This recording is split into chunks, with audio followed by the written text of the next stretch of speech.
وما أرسلناك إلا رحمة للعالمين. Assalamualaikum warahmatullahi wabarakatuh. Alhamdulillah wassyukurillah wala haula wala quwwata illa billah. Shalatu wassalamu ala Rasulillah wa ala alihi wa sahbihi wa mawala. Wa nabiyina azani Allah wa iyyakum. Kita lanjutkan materi kita yaitu tentang keagungan bulan Dzulhijjah dan fikih kurban. Kita masuk di fikih kurban dan metodologi penulisan buku atau kitab ini adalah dengan metode tanya jawab. Kita sampai di pertanyaan yang ke-6, yaitu di mana tempat penyembelihan kurban sebaiknya. Maka dibolehkan menyembelih kurban dimanapun atau di rumah. Jadi jangan sampai kita harus di masjid. Kalau nggak di masjid, maka kurbannya nggak sah. Ya, di rumah boleh. Bahkan zaman dulu, ya, para sahabat itu nyembelih sendiri-sendiri gitu. Kemudian di tempat jagal sekalipun juga boleh. Namun yang lebih utama adalah penyembelihan di tempat lapang, yaitu tempat sholat. Tempat sholat id, bukan di masjid harusnya, gitu kan. Tapi karena sekarang struktur sosialnya nggak kayak dulu. Jadi kamu bayangkannya gini loh. Zaman dulu tuh orang itu sholat id itu ya satu masjid, satu lapangan, tok. Kemudian sholatnya di satu masjid, tok. Gitu. Maka ya menyembelihnya di lapangan, nggak mungkin di dalam masjid. Nah, karena sekarang ini sholatnya udah terpecah-pecah banyak gitu. Sebenarnya saya tuh kurang setuju ya dengan metode sholat yang ada sekarang ini. Harusnya tuh satu kelurahan itu satu lapangan aja gitu. Kan tiap kelurahan kan kadang ada satu lapangan toh. Harusnya di situ aja gitu. Jangan mendirikan sholat sendiri. Kadang mereka juga berpolitik kota infak gitu, karena mungkin nggak tahu proses pembagiannya gimana sebenarnya. Menjaga dewi baik. Hal-hal kayak gini nih nanti di akhirat ditanyakan kepada ketua-ketua takmir. Oh, jelas ayatnya jelas kok watasim bihablillah jami'a wala tafarraqu. Berpeganglah pada agama Allah semuanya, jangan berpecah belah. Maka kalau memungkinkan gitu kan untuk bisa bersatu dengan kaum muslimin yang lain itu lebih baik, apalagi kalau ada lapangan. Jangan sampai kemudian lapangan yang nganggur di kampung itu kemudian sholatnya di jalan-jalan. Itu kurang afdol kalau menurut saya, wallahu alam. Nah, maka yang utama adalah di tempat orang melakukan sholat id zaman dulu, karena kayak tadi yang saya bilang, masjidnya satu, tempat sholat lapangannya ya satu, gitu kan. Jadi nggak banyak pecah gitu. Sekarang kan banyak pecah gitu kan, maka kaum muslimin sekarang khususnya Indonesia itu mengalihkan korbannya itu di masjid-masjid. Gitu. Tapi bukan berarti kemudian yang korban di rumah itu ya, boleh-boleh aja. Kamu punya kambing, kamu sembelih sendiri di rumah, ubedati sendiri, gitu. Terus dibagikan sendiri boleh. Ya. Tapi yang kadang tuh miris, sembelih dewe di rumah, dipangan dewe, tangannya rati KI itu juga salah. Jadi kurang kurang afdol gitu loh. Ya. Walaupun nanti di beberapa kita pikir yang lain, kita nyembelih sendiri, nggak kita bagikan itu korban kita ya sah. Cuman ya bagusnya itu kan dibagikan. Nanti insya Allah ada. Nah di sini dikatakan karena Rasulullah SAW yadbahu wa yanharu bil musola. Beliau SAW itu menyembelih dan berkorban di musola. Jadi musola itu zaman dulu itu tanah lapang. Sampai sekarang istilah musola di Arab masih tanah lapang. Kalau di kita masjid kecil. Nah ini kalau dibaca oleh orang yang gampangannya orang tahu sinau bahasa Arab rakyatan sidik gitu kan, itu nanti mikirnya lo Nabi korbannya yang musola. Di orang yang masjid gede tapi malah boleh musola. Jadi salah ya. Jadi musola di dalam kalimat bahasa Arab atau di dalam kultur Arab itu bukan musola kayak yang didefinisikan di kita. Di kita itu masjid kecil yang tidak digunakan untuk sholat Jumat gitu kan, kalau nggak salah musola itu kan. Nah, maka yang benar musola itu adalah tempat sholat yang tepat, kan? Seperti yang definisi kita. Kemudian yang ketujuh, bagaimana cara membagikan hewan kurban? Tidak ada ketentuan, sudah saya singgung. Berapa banyak daging kurban yang sebagian, tetapi sebaiknya ini idealnya sepertiga dibakar, sepertiga disedekahkan, sepertiga sisanya disimpan. Artinya kalau ada orang yang kemudian setengahnya disimpan, setengahnya dibagikan boleh, setengahnya disimpan, setengahnya dihadiahkan boleh, gitu kan. Ini kalau di sini dikatakan disimpan ya. Kalau nanti di dalam kitab yang lain itu bukan disimpan, dihadiahkan. Karena yang dimakan dan disimpan ini ya mirip aja. Gitu. Dimakan itu untuk diri sendiri, simpan juga untuk dirinya sendiri. Tapi dalam dalam apa namanya dalam kitab yang lain itu dihadiahkan. Nah, hadiahkan ini bisa kepada orang kaya, tapi kalau disedekahkan itu kepada orang miskin. Nah, tapi menurut riwayat yang ada itu apa namanya, dibagi 3, yaitu dimakan, diberikan, dan kemudian disimpan. Nah, simpan sama dimakan ini untuk dirinya sendiri. Nah, diberikan ini dibagi 2 untuk orang miskin atau orang kaya. Nabi SAW bersabda, "Qulu wa'atimu wadakhiru." Makan, kemudian kasih makan, atimu itu kasih makan ke orang. Ini pun juga bisa mentah, bisa matang. Artinya mau dimasak dulu sebagian matang boleh. Wadakhiru.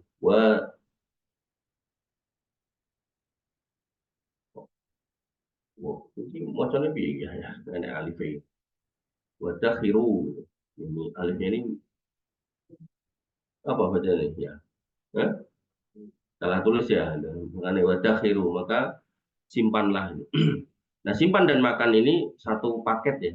Artinya makan kalau kita masak kan ya seperlunya toh. Maka nanti ada juga dihadiahkan. Memberi makan mencakup sedekah untuk fakir miskin dan orang kaya. Jadi intinya pokoknya 3, dirinya dan orang lain. Orang lain ini orang miskin dan orang kaya. Namun seandainya seorang menyedekahkan seluruhnya maka boleh. Itu sudah tak pilih. Jadi fleksibel sebenarnya. Tergantung. Misal gini, kadang tuh ada orang tuh berlebihan. Satu rumah tensinya tinggi semua. Kalau makan daging kambing sakit semua. Terus dia milih korban kambing. Gitu. Ya sudah, kalau memang korban kambing ya udah dibagian semua ya nggak apa-apa, nggak usah dimakan. Nah, terus untuk merayakan korban kami makan apa? Ya ayam lah biar kemudian nggak sakit, atau beli daging sapi biar nggak sakit. Nah, kemudian dia nggak mau, dia pilih makan daging kambing karena berpendapat yang nggak ikut makan nggak sah. Ini salah lagi. Nah, kira dia makan malah sakit, gitu kan.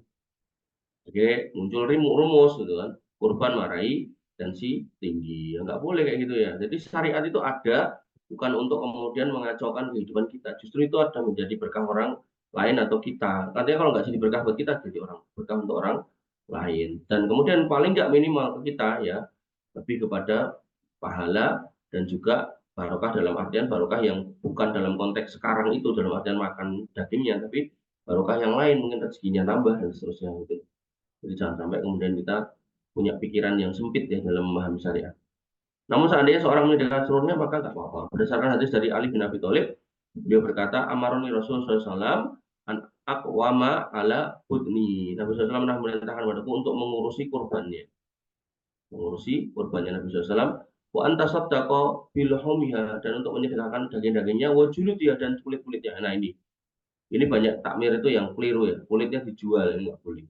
Jadi kulitnya itu pun sedekahkan, kasihkan ke fakir miskin. Ini loh kulit sapi ini satu orang satu, misal punya apa korban di situ sapinya 10, cari fakir miskin 10, kasih kulitnya satu-satu gitu. Nah terus dia buat apa? Terserah. Kalau udah dikasihkan dia mau jual boleh. Kalau udah dikasihkan dia mau potong-potong kayak oseng-oseng boleh. Jangan dibalik-balik gitu loh. Jual kayak kalau tak mirip. Kalau saya kayak duit, nah, ini nggak boleh ya tak mirip. Kemudian wa wa ajillatiha, dan pakaian unta tersebut, pakaian saya nggak tahu maksudnya, mungkin pelananya mungkin, saya nggak tahu maksudnya. Wa an la u'tiya al jazaro minha, dan tidak dibolehkan memberi suatu upah pun dari kurban kepada jagalnya. Jadi ada juga nih taman-taman masjid itu yang kemudian dia, oh kulit itu dijual gopo ngopai jagale, ini nggak boleh. Jadi kalau memang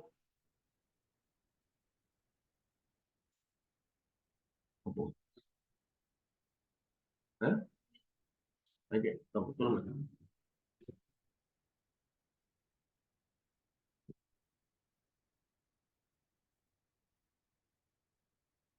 jadi kalau memang kita menggunakan jasa jagal yang bayar, maka kalian kalau jadi panitia, minta juga biaya potongnya. Jadi misal tanya ke jagal, sapi piro mas? 500.000. Ya udah, berarti orang yang korban itu diminta urunan. Jangan 500.000.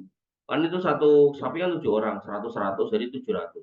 200-nya kalau sisa itu kan buat bisa beli kresek segala macam gitu. Jadi jangan pernah mengambil operasional dari daging korban atau menjual kulitnya atau menjual tanduk atau kepalanya. Ya, maka semua harus dalam bentuk pembagian, dibagikan secara cuma-cuma, bukan kemudian ditransaksikan. Dibolehkan memberikan daging kurban kepada fakir miskin selama, dibolehkan memberikan daging kurban kepada orang kafir selama orang kafir tersebut bukan merupakan kafir hati. Jadi kafir harbi itu kafir yang benci orang Islam dan merangi orang Islam, itu nggak boleh. Tapi kalau orang kafirnya ini orang kafir yang biasa-biasa aja di masyarakat, gitu kan, bahkan ada potensi masuk Islam, boleh.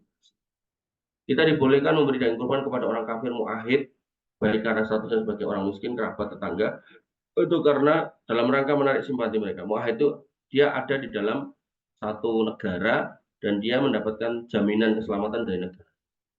Jadi contoh warga warga Indonesia yang non Muslim itu masuk di situ, muahid gitu. Bahkan ada sebuah hadis yang jarang disampaikan oleh teman-teman yang beraliran keras gitu kan. Ya, Nabi SAW bersabda, "Man qatala mu'ahadan lam yarah raihatal jannah." Siapa yang membunuh kafir mu'ahad, maka dia tidak akan mencium bau surga. Sama teman-teman itu nggak pernah disampaikan itu. Akhirnya mereka gampang deh gawe masalah sama orang non Muslim. Ya, benar agama kita yang benar, agama kita yang hak, agama mereka yang salah, agama mereka yang keliru. Tapi bukan berarti kemudian kita juga bisa semena-mena kepada mereka. Nah, sehingga dalam konteks ini, maka kita ketika memberi orang kafir, maka usahakan orang kafir ini adalah orang yang memang kita ingin dakwah. Jadi kalau orang kafir itu melakukan kristenisasi, sebenarnya kita juga bisa islamisasi. Caranya banyak fasilitasnya, zakat, kurban, gitu. Maka ketika kita memberi ya, kalau perlu, kalau bisa ya sambil didakwai. Yo, kayak daging kurban, yo, kamu tahun ngarep sholat yo, gitu. Dan bahasa-bahasa kayak gitu, gitu. Bahasa-bahasa ringan itu. Ya, apa-apa, ya, agar kemudian mereka juga mendapatkan hidayah. Saya itu kalau lihat orang kafir, gue kitab mereka tuh ya, mesaknya gitu. Udah sepuh loh kitab-kitab mereka. Gitu. Apalagi apa namanya, eh mereka nggak paham gitu kan. Kasihan sebenarnya, tapi sudah. Kemudian namun tidak diperbolehkan memberikan daging kurban kepada kafir harbi. Ya. Jadi tadi dalam rangka menarik simpati, karena kewajiban kita kepada kafir harbi adalah merendahkan mereka dan melemahkan kekuatan mereka. Hukum ini juga berlaku pada pemberian sedekah. Jadi kalau jelas orang kafir yang benci banget sama kita, apain itu? Dianjurkan bagi orang yang berkorban akan memakan daging kurbannya dan bersedekah dengannya. Makan dan sedekah. Allah Subhanahu wa taala berfirman, "Liyashhadu manafi'a lahum", supaya mereka menyaksikan berbagai manfaat bagi mereka. Wa yadhkurusmallah fi ayyamin ma'lumat, dan menyebut nama Allah pada hari-hari tertentu. Alama razaqahum, atas apa yang Allah karuniakan kepada mereka, min bahimatil an'am, dari binatang ternak, fakulu minha, makanlah, wa imu al-ba'isal fakir, dan berilah makan orang-orang yang al-ba'is, sengsara, wal fakir, dan orang-orang fakir, orang-orang susah lah gitu ibaratnya. Jadi ketika Idul Fitri aja kita nggak boleh membiarkan mereka kelaparan sehingga diwajibkan kita untuk memberikan zakat fitrah. Maka ketika kurban kita juga nggak boleh membuat mereka dalam kondisi yang sedih karena nggak punya daging, maka kita kasih daging. Jadi ini kalau dari sisi apa namanya ekonomi sosial gitu, itu adalah saat dimana orang-orang susah ibaratnya itu menikmati gizi tambahan yaitu protein hewani.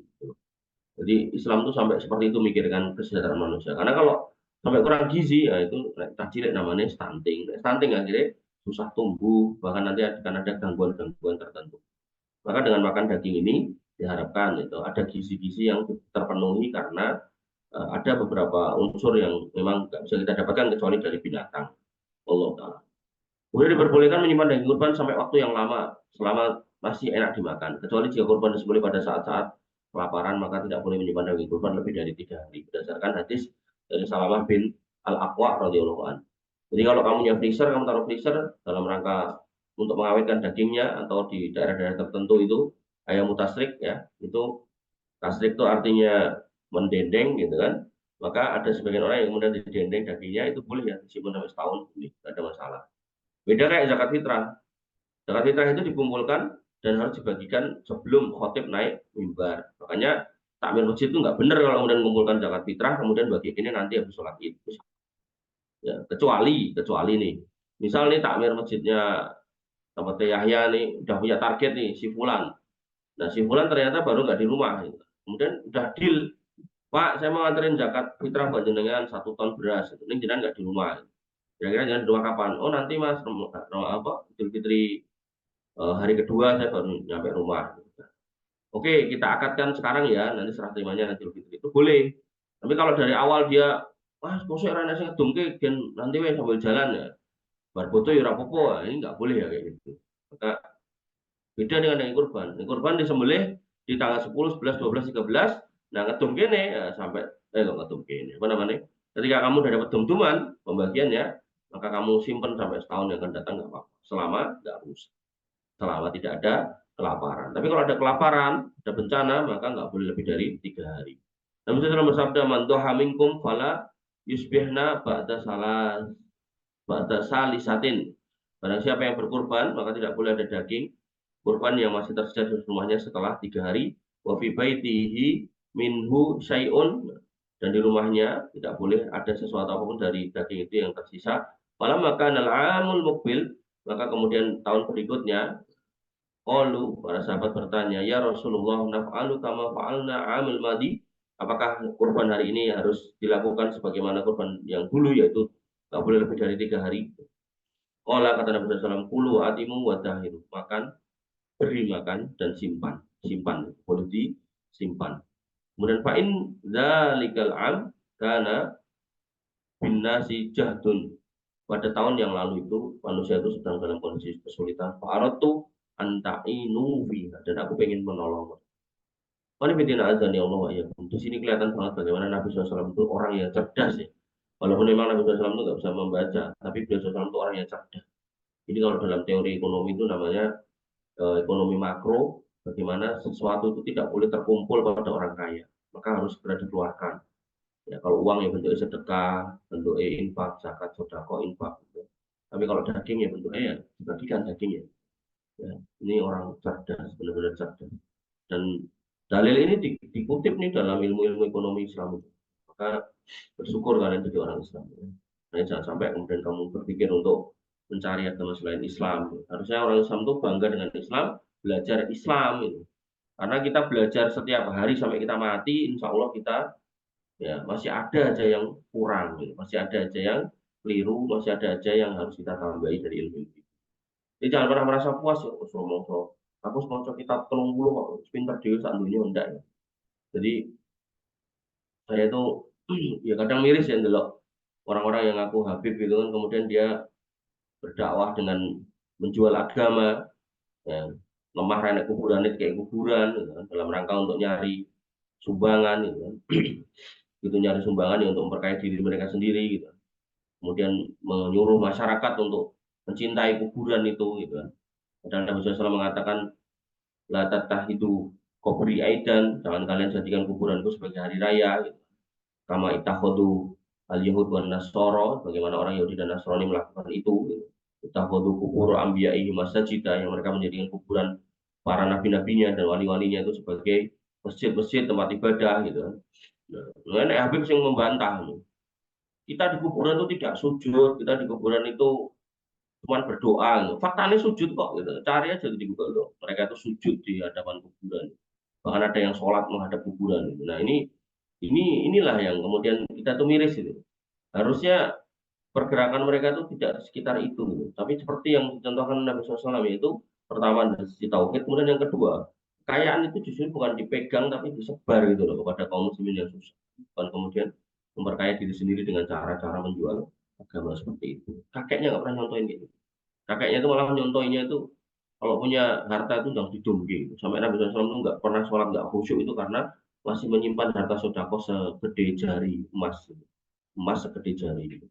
Maka itu yang harusnya dipahami ya, jangan kemudian apa namanya memperkaya diri dengan agama, dengan mengajarkan yang jelek-jelek.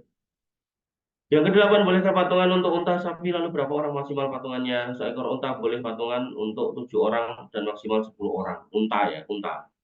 Jangan bawa balik-balik. Sedangkan sapi maksimal 7 orang. Jadi unta boleh sampai 10 orang. Di Australia itu dulu daerahnya kan ekstrim. Jalan-jalan belum banyak. Nah, orang Australia itu memasukkan unta ke sana. Termasuk juga kebun.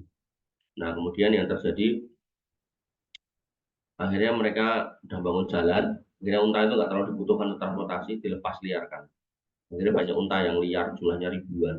Itu dianggap hama, mesti tembak itu, no. Sayang ya, padahal kalau di kita itu bisa dijadikan apa namanya kurban. Itu nek saya Menteri Pertanian itu, untanya itu udah tak minta, tak tangkepannya tak gone Indonesia buat ngasih makan orang-orang stunting. Eman-eman loh, mau ditembak itu, geledak gitu. Kebo juga sama, tembak itu, geledak.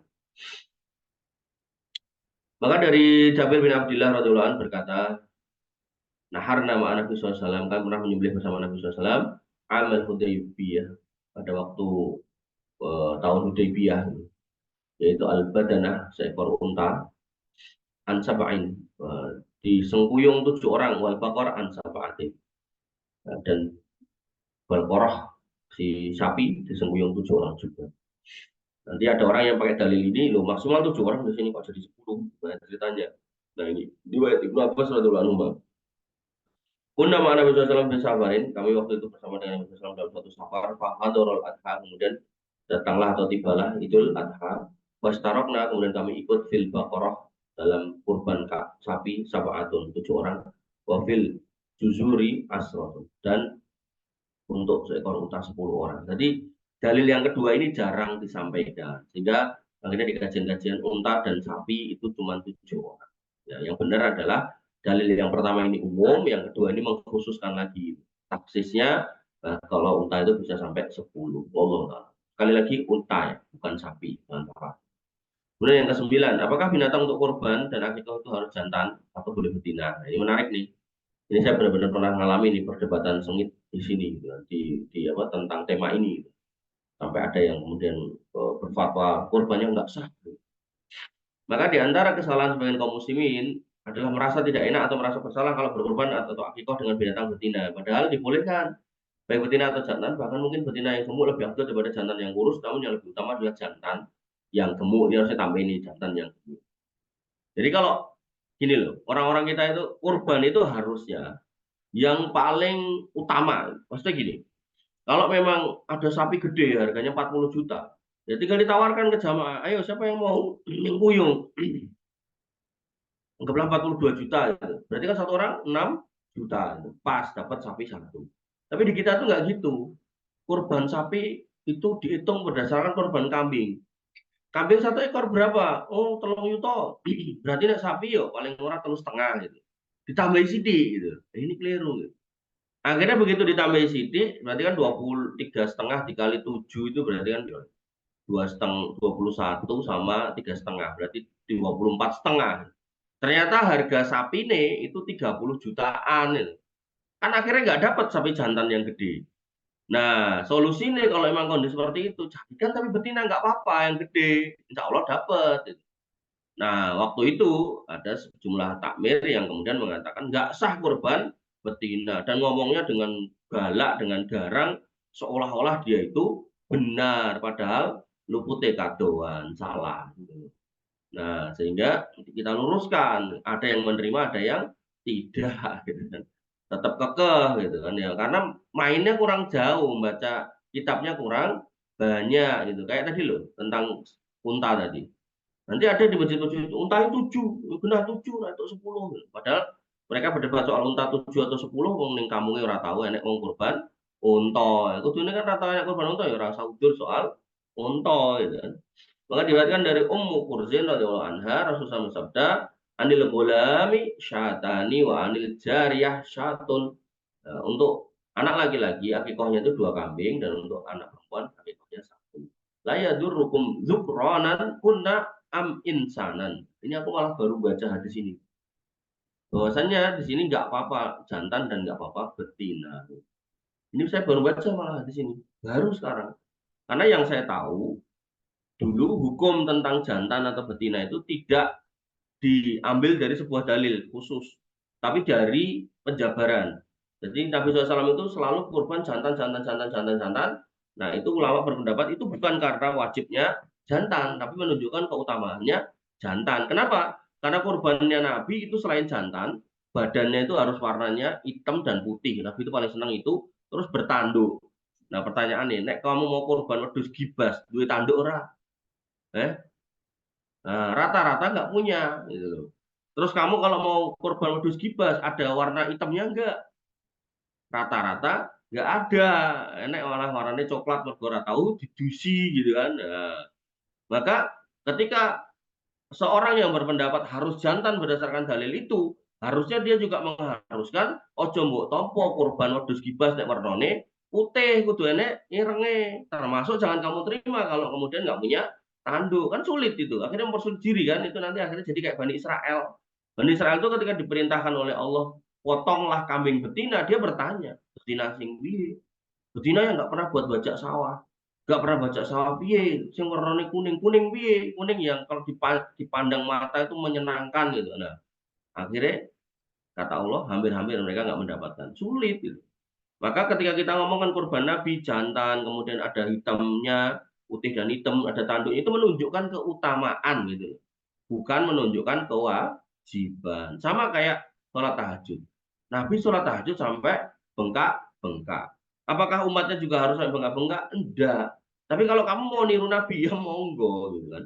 Cuman pertanyaannya, sesok kamu kerja apa enggak gitu. Kalau sesok kamu harus kerja, kayak kerjanya nyopir, nah, terus nggak tidur gitu kan, sikilnya bengkak nyopir, terus gimana? Akhirnya nabrak orang.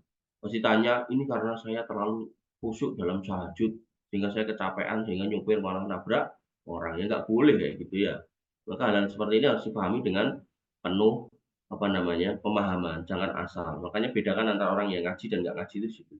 Nanti kamu kalau ke masyarakat, ya mudah-mudahan takmir di tempat kamu baik-baik aja. Kadang tuh kayak gitu, rusuh gitu, akhirnya udur gitu sama mereka. Makanya pentingnya ngaji di masjid itu kayak gitu ya. Jadi agar kemudian takmirnya itu yang berbeda pendapat itu bisa disatukan dalam satu pendapat. Wong saya ngajarkan zakat fitrah itu untuk fakir miskin aja ada yang protes. Ngajinya kurang jauh ini Ustadz, kata seseorang yang komentar itu di dalam satu video itu. Ya, karena memang saya tahu ada khilafiyah, ada orang yang berpendapat atau ada ulama yang berpendapat itu bisa dibagikan ke 8 asnaf, iya. Tapi kalau itu dimudahkan untuk dibagikan ke 8 asnaf, akhirnya banyak takmir yang milih gampang nih, orang usah didongkene wong fakir, disimpen ae, didol, duitnya didadekke kas, dienggo bangun masjid, akhirnya wong fikir, wong fakir kiri kanannya ya tetap fakir. Akhirnya nggak tercapai itu niat dari zakat fitrah. Walaupun kalau kembali ke dalil itu juga malah sudah ada kata-kata Nabi SAW bahwasanya itu untuk memberi makan orang fakir gitu. Jadi memang ada ulama-ulama itu yang dalil itu jelas tapi tetap kemudian memilih untuk kembali kepada dalil yang umum. Jadi kalau dalil itu umum, maka ini kan dalil 8 asnaf itu kan untuk zakat secara umum gitu kan. Maka ketika ada dalil khususnya zakat fitrah, ya kita ambil yang khususnya. Sama dengan kurban tadi. Dalil umumnya memang unta sama sapi itu 7 orang. Kok dalil khususnya ada lagi dalil yang mengkhususkan kalau unta itu bisa 10 ya kita ambil yang 10 gitu loh. Jangan dikembalikan ke umum lagi gitu. Ya. Baik, kita sampai di pertanyaan yang ke-10. Apakah berkurban itu masing-masing orang atau cukup seekor untuk satu keluarga? Tadi gini, kalau satu keluarga ada suami, istri, anak, gitu, apakah setiap mereka harus kurban atau cukup satu untuk satu keluarga? Maka jawabannya kewajiban kurban itu 1 ekor unta atau sapi atau kambing untuk mewakili satu keluarga. Artinya kalau udah satu untuk sekeluarga itu wis sah gitu loh.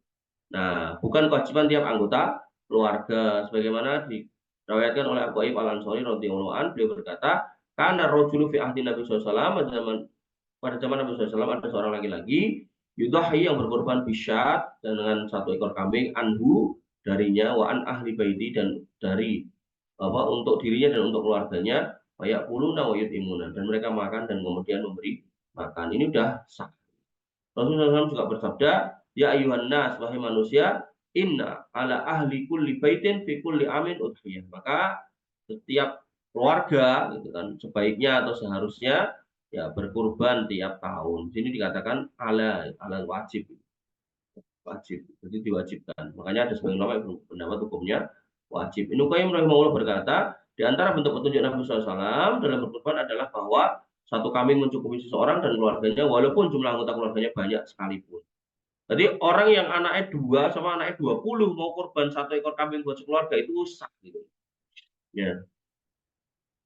Dan bahwa satu kambing mencukupi semuanya dan keluarganya walaupun jumlah anggotanya banyak sebagaimana atau bin Yasar telah berkata, aku bertanya kepada Abu Ayyub Al-Ansari bagaimana berkorban pada zaman Nabi SAW, maka beliau menjawab, dulu kami jika seorang berkorban 1 ekor kambing maka mencukupi untuk dirinya dan keluarganya, mereka memakan daging korban mereka dan memberi makan orang lain. Nah, ini sayangnya di poin ini ya, beliau mencukupkan sampai pembahasan ini. Harusnya ditambahi, menurut saya harusnya tambahi. Jadi wajib 1 ekor buat satu keluarga. Keluarga itu longgar, mau korban tiap anak, tiap istrinya 1, maka itu juga boleh, harus ditambah itu. Ya, jadi jangan kemudian cukup kayak gini nanti akhirnya ada orang yang korban satu keluarga 5 ekor terus ini wong ramudeng sunah gitu. Enggak ya gitu. Jadi ini ngomongkan standar minimalnya mencukupi gitu. Tapi kalau kemudian dia longgar gitu maka boleh. Bahkan Nabi pun pernah korban lebih dari seekor kambing ya gitu harusnya ya. Ini pendapat saya harusnya di poin 10 ini tambah itu. Jadi enggak dan sampai kita kaku. Pokoknya dalam fikih itu jangan kaku-kaku lah. Kalau kemudian ada dalil, ada kondisi di mana kita bisa luas ya luas lah, jangan terlalu kaku. Yang ke-11, apakah boleh kalau kita berkorban atas nama orang tua atau kerabat kita yang telah meninggal? Ini sering nih. Maka masalahnya bolehnya insya Allah boleh karena ada sebagian ulama yang membolehkan. Jadi ini juga ada khilaf ya. Jangan sampai kemudian ketika kita berpendapat nggak boleh terus kita menyalahkan yang boleh. Jadi kalau ada keluasan, luas saja. Tapi kalau emang nggak ada keluasan, tegas di situ ya tegas silakan. Ya, misal contoh nih ya, saya selalu contohkan takbiratul ikram itu kan bisa di telinga atau di dada. Nah, terus ada orang dihubung-hubung kayak gini. Nah, ini kita tegas, hubung-hubung ini nggak ada gitu. Nah, tapi kan niatnya apa? Ben tangan saya sing nyentuh apa lambung baru kemudian tangan kiri gitu. Nah, langsung gini kan tangan itu kan perasaanmu. Nabi nggak pernah nyontok kayak gini gitu. Gitu ya. Maka ada kondisi di mana kita harus tegas, ada kondisi di mana kita harus luas gitu. Nah, pas luas jangan tegas, pas tegas jangan luas gitu. Nah, dalam konteks menyedekahkan korban atas nama orang yang mati, maka itu diperbolehkan. Walaupun ada ulama yang melarang. Di mana ulama yang membolehkan itu menyamakan kurban untuk mayit dengan sedekah atas nama mayit. Jadi sedekah atas nama mayit itu boleh, maka kemudian ada orang yang atau ulama yang berpendapat berarti kurban atas nama mayit boleh. Imam At-Tirmidzi berkata waqatra khassa ba'du ahli ilm bahwa saya telah dimeringankan sebagian ahli ilmu para ulama ayyudoha anil mayit untuk berkurban atas nama mayit boleh. Walam yara ba'duhum ayyudoha anhu dan sebagian yang lain tidak membolehkannya. Jadi ini sudah memang benar-benar hilaf gitu. Waqala Abdullah ibnil Mubarak dan Abdullah bin Mubarak ini ulama berkata ahabbu ilayya an ayyusad dakoh untuk bersedekah anhu dengannya wala yudoha anhu dan tidak apa namanya aku lebih suka bersedekah atas nama mayit daripada berkurban atas namanya bersedekah atas nama mayit daripada berkurban atas namanya. Jadi gini loh kalau duit tak sedekah atas nama mayit aku lebih cocok itu daripada kurban atas nama mayit. Memang kalau kita ngomongkan dalil Nabi SAW nggak pernah berkorban atas nama orang-orang yang mati. Para sahabat juga hampir-hampir nggak pernah berkorban atas nama orang mati. Makanya sebagian ulama yang melarang korban atas nama orang mati itu berpendapat seorang anak yang berkorban maka insya Allah orang tuanya tetap dapat kebaikan atau pahala dari anak yang solih gitu. Walaupun ada orang yang nggak mantep kalau nggak ngorban ke dewi tinggu bapak aneh, tinggu orang-orang tua yang sudah meninggal di kalangan mereka. Kalau memang itu yang mereka mau ya nggak apa-apa. Atau bisa juga kita cari solusi jalan tengah ini. Dia korban atas nama dirinya sendiri. Misal ini saran di bapak sama enak jadi bapak kafe. Kita korban atas nama kita ser gitu atas nama gula gitu. Nah, terus dagingan tadi boleh kita simpan toh. Nah, yang kita simpan kita sedekahkan untuk atas nama bapak kita. Itu solusi gitu. Nah, itu cara mengkompromikan. Itu boleh gitu. Malah aman gitu. Allah taala. Itu malah lepas dari khilaf. Akan tapi yang kuat dalam masalah ini adalah yang berkorban atas nama mayit tidaklah perlu dilakukan kecuali jika mayit berwasiat. Ini apa namanya? Sebagian ulama ada yang kemudian mengkhususkan bahwasanya yang paling aman itu seorang usama disembelih atas nama mayit, tapi kecuali kalau mayitnya wasiat. Ning kon aku mati, bapak renek tiap tahun kurbanon. Nah, itu kan wasiat. Kalau wasiat ya kita lakukan. Nah, adapun jika tidak maka tidak perlu melakukan karena beberapa alasan. Pertama, berkorban disyaratkan kepada orang hidup dan itu dipraktekkan Nabi SAW. Jadi Nabi SAW nggak pernah berkorban untuk orang-orang mati. Saya Ibnu Utsaimin mengatakan sungguhnya Rasulullah SAW memiliki beberapa anak laki-laki dan perempuan, beberapa orang istri dan kerabat mereka yang beliau cintai, yang meninggal dunia mendahului beliau SAW. Namun Nabi SAW tidak pernah sekalipun yang mengkhususkan korban atas nama mereka. Beliau nggak pernah berkorban atas nama pamannya Hamzah, orang Islam Hamzah. Nah, bahkan beliau digelari sebagai apa namanya singa Allah gitu. Orang yang kemudian eh, kalau jihad itu nggak punya rasa takut gitu kan. Kemudian atau nggak pernah beliau berkorban atas nama istri beliau yang paling dicintainya yaitu Khadijah radhiyallahu anha. Atau istri beliau Zainab binti Khuzaimah. Tidak pula untuk 3 putrinya yang sudah meninggal radhiyallahu anhum. Andaikan syariat kurban boleh dipotong atas nama orang mati, maka Nabi SAW pasti melakukannya. baik dalam bentuk perbuatan maupun ucapan. Oleh karena itu hendaknya seorang berkorban atas nama dirinya dan keluarganya yang masih hidup. Allah Ta'ala. Kemudian yang kedua, Rasulullah SAW menganjurkan sedekah atas nama mayit, tapi tidak menganjurkan untuk berkorban. Sedekah atas nama mayit, tapi tidak berkorban. Sedekah itu maksudnya ya duit. Duit kamu sedekahkan ke masjid atas nama mayit. Ada pembangunan masjid, kamu kasih itu atas nama bapak kamu gitu, yang sudah meninggal atau siapa yang sudah meninggal itu boleh. Kemudian yang ketiga, Rasulullah SAW dan para sahabat tidak melakukannya, maka seandainya perkara ini baik, tentu mereka akan melakukan.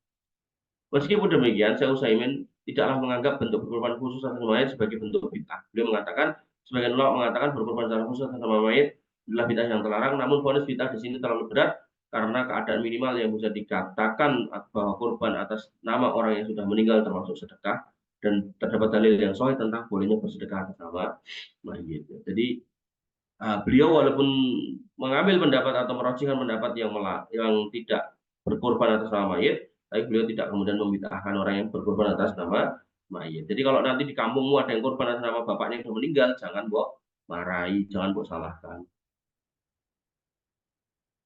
Gitu ya. Jadi dalam fikih itu kita luas saja lah, jangan terlalu keras. Kemudian yang ke-12, bolehkah kita beri upah tukang jagal dengan daging korban? Jawabannya tidak boleh, karena itu termasuk menjual suatu dari daging korban yang terlarang.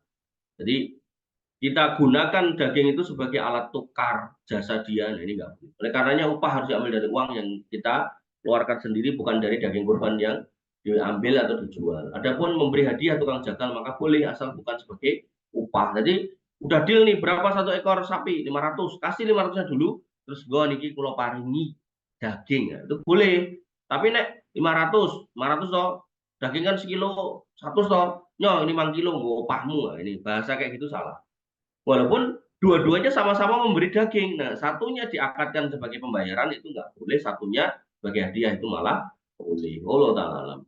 Jadi tak mirip bingung ngedol kulit, ya kasihkan aja ke tukang jagal sebagai hadiah, boleh. Tapi jangan dijadikan sebagai alat transaksi atas jasanya. Ali bin Abi Thalib radhiyallahu anhu berkata, Amaroni Rasulullah SAW an aku ma'ala butnihi. Baca Nabi SAW pernah memerintahkan kepadaku untuk ngurusi korbannya.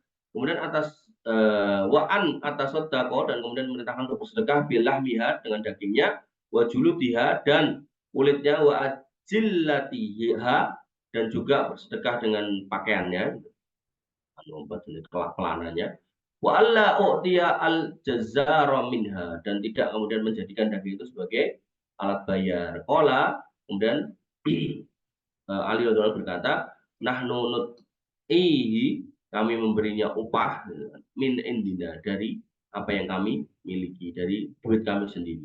Termasuk tidak boleh menjual sesuatu pun dari binatang kurban hingga kulitnya sekalipun. Anak Abu Hurairah radhiyallahu anhu, qala, dia berkata, qala Rasulullah bersabda, man ba'a jilda udhiyatih, barang siapa yang menjual kulit kurbannya, wala udhiyalahu, maka dia nggak dapat pahala kurban.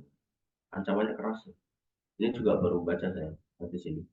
Kemudian yang ke-13, mana yang afdol di dalam berkorban? Apakah kita menyembelih sendiri atau kita wakilkan? Jawabannya, ibadah kurban adalah bentuk ibadah yang dengannya seorang bertakwa kepada Allah, maka hukumnya lebih utama untuk melakukannya sendiri. Nah, makanya tadi di depan boleh disembelih di rumah, boleh di masjid. Kalau di masjid usahakan nyembelih sendiri. Termasuk dalam masalah kurban ini, sebagaimana Nabi SAW pun menyembelih sendiri, akan tetapi sebagaimana hadis Ali radhiyallahu anhu di atas, maka Nabi SAW juga mewakilkan. Jadi boleh hakikatnya dipotong sendiri atau diwakilkan. Tapi yang utama dipotong sendiri. Nah, tapi kalau orangnya tegelan, giloan, itu maka diwakilkan tidak mengapa. Jadi dari ketua takmir jangan terlalu galak-galak. Kalau tak boleh kabeh gitu kan, ben aku untuk pahala, enggak ya. Jadi kalau emang orangnya ada hadir dan mau nyembelih sendiri, persilakan, itu yang lebih utama. Jangan sampai kemudian kita menutupi kesempatan orang yang punya korban untuk menyembelih sendiri, itu kurang tepat. Dari Anas bin Malik, beliau berkata, doa Nabi SAW bikap saini. Nabi SAW pernah berkorban dengan 2 ekor kambing, amlahaini, akronaini, yang kemudian gemuk, kemudian punya 2 tanduk, amlahaini, yang kemudian ada putih dan hitamnya tadi yang tak bilang, dzabahahuma biyadihi, dan beliau memotong duanya dengan tangannya. Nah, di sini Nabi korban berapa? 2. Jadi makanya pembahasan di atas yang ngomongkan satu keluarga satu itu standar minimalnya. Tapi kalau untuk orang mau nyembelih 100 ya nggak apa-apa. Wasamma, dan kemudian beliau berucapkan bismillah, bismillah, wa kabbara, Allahu akbar, Wa doa rijlahu ala sifahihima, dan meletakkan kakinya di lambung keduanya dan sembelih ser. Imam Al-Bukhari berkata, wa amara Abu Musa Al-Hasyami memerintahkan bana tahu putrinya ayyudahina biaitihinna, untuk memotong kurbannya sendiri. Jadi wanita pun boleh memotong kurban. Nanti ada orang yang kemudian mengatakan kurban itu untuk boleh wong wedok. Boleh. Kemudian yang ke-14, bolehkah niat kurban sekalian akikoh? Nah, itu ya. Karena waktunya bersamaan, ben ngirit. Jawabannya ada dua pendapat di kalangan ulama, antara yang membolehkan dan tidak boleh. Pendapat yang membolehkan menggabungkan niat antara akikoh dengan kurban adalah mazhab Maliki dan Syafi'i. Ada yang membolehkan ya. Tidak boleh, maaf. Alasan mereka adalah kedua jenis ibadah ini berbeda. Itu akikoh dan kurban itu beda, niatannya beda. Kalau akikoh itu karena ada kelahiran, kalau kurban itu karena pas hari raya kurban. Dan juga sebabnya berbeda, yaitu sebab kelahiran dan sebab itulah. Al-Haythami rahimahullah berkata, wa dhahiru kalamil ashabi annahu law nawa bi syatil udhiyah wal aqiqah lam tahsul wahidatun min. Yang nampak di dalam perkataan para ulama mazhab Syafi'iyah, bahwasanya kalau seorang berniat kurban dan akikah sekaligus, maka itu tidak dianggap sebagai satu di antara keduanya, jadi enggak sah. Bahwa dhahirun, dan yang nampak adalah li anda kullan minhuma sunnatun maksudah, karena dua-duanya itu punya maksud tersendiri. Jadi karena tujuannya beda, maka nggak bisa digabungkan niatnya.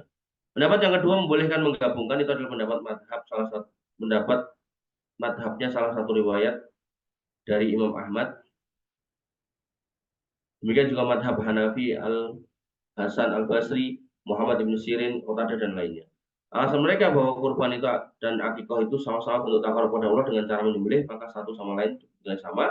Bagaimana tahiyatul masjid menjadi gugur bagi orang yang langsung sholat fardu. Al Hasan Al Basri berkata, idza dahu anil hulam, maka apabila berkurban atasnya kelahiran anak, faqad ajza'at, maka akan mendapatkan pahala anhu darinya minal akikoh, pahala akikoh juga dapat.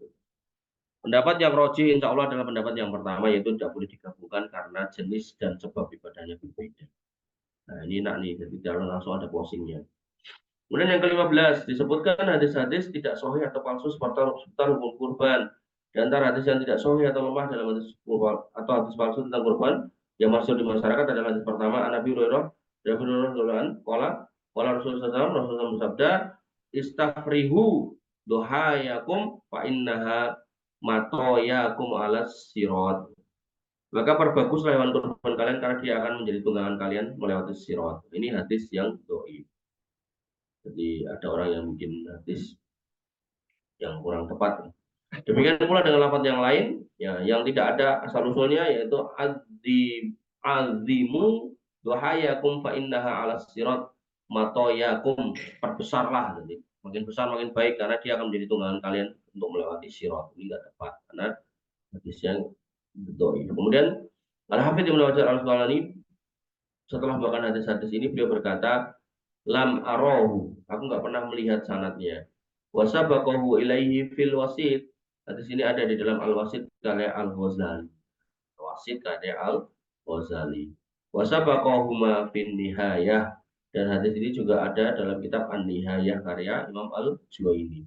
Wa qala ma'nahu, mereka mengatakan tentang maknanya, inna hatakunu marokibal mudahhin, bahwasanya hewan kurban akan menjadi tunggangan untuk orang-orang yang berkorban. Wakila, dan kemudian ada juga yang mengatakan inna hatusahhilu al jawaza ala sirat. Maksudnya itu bukan ditunggangi tapi mempermudah orang melewati sirat. Qala Ibnu Shalah berkata, hadal hadis ghairu ma'ruf. Hadis ini nggak pernah dikenal, wala sabitun fiha alimnahu, dan tidak pernah diketahui tetap dalam keilmuan kami. Jadi gini loh, ketika kita membaca kitab-kitab ulama, apakah kitab Imam Al-Juwaini, kitab Al-Ghazali, gitu, Ihya Ulumuddin dan seterusnya, maka carilah kitab yang kemudian sudah sudah ditahqiq, sudah dikasih catatan oleh para ulama hadisnya seperti apa. Nah, begitu kita kemudian baca dan kita temukan hadis-hadis dhaif, maka jangan kemudian diyakini. Kesalahan sebagian orang itu kemudian ketika membaca kitab-kitab itu mesti terus berpendapat mesti kitab ini benar. Enggak ya. Hatta kitabnya Ibnu Qayyim Al-Jauziyah, kitab Ar-Ruh, di dalamnya banyak hadis-hadis dhaif. Maka harusnya yang dhaif ini nggak usah kita ingat-ingat, gitu. Nggak usah kita rekam, jangan kemudian asal pokoknya ini kitab Ruh ini mesti bener kabeh, ndak ya. Termasuk kitab apa namanya? Ibnu Katsir gitu kan, tafsir Ibnu Katsir di dalamnya masih ada hadis-hadis dhaif, makanya sebagian ulama ada yang kemudian membersihkan dari hadis-hadis dhaif itu sehingga muncullah kitab Ibnu Tafsir versi ulama fulan fulan fulan itu. Tapi secara umum kita para ulama itu baik. Gitu. Makanya pentingnya mengenal atau mengerti sebagian kecil dari ilmu hadis agar kemudian kita tuh nggak gampang menyatakan semua kitab ini kemudian nggak luput dari kesalahan. Hatta kalau kamu masih ingat kitab apa Adabul Mufrad itu memang sengaja Imam Bukhari memasukkan di situ hadis-hadis yang nggak sahih. Karena apa? Karena ini bagian dari akhlak gitu. Tidak sedang ngomongkan akidah, tidak sedang ngomongkan fikih ibadah, tapi ngomongkan akhlak. Nanti kalau misal ada hadis yang mengatakan berkatalah jujur, akan ada hadis sahihnya, tapi kemudian ditaruh juga hadis yang doif, ini menunjukkan esensi jujurnya gitu loh.